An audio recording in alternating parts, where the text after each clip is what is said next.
চুল হচ্ছে সৌন্দর্যের প্রতীক।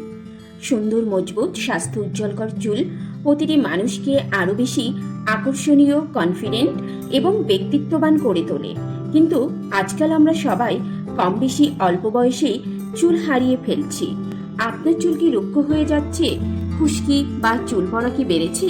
চিন্তা নেই, আজকের ভিডিওতে জেনে নিন আমাদের চুল সাধারণত কয় ধরনের হয়ে থাকে। চুল সাধারণত 4 ধরনের হয়। 1. সাধারণ চুল, তেলতেলে চুল, শুষ্ক চুল ও মিশ্র চুল।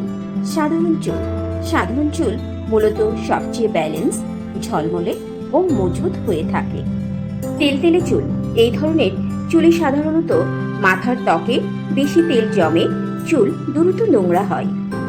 শুষ্ক চুল, এই ধরনের চুল রুক্ষ হয়ে থাকে, ভেঙে পড়ে আর সহজে জট বাঁধে। মিশ্র চুল, এই ধরনের চুলকে সাধারণত দেখি গোড়ার দিকে তেলতেলে, ডগায় শুষ্ক, যত্ন নিতে একটু বেশি সতর্ক থাকতে হয়।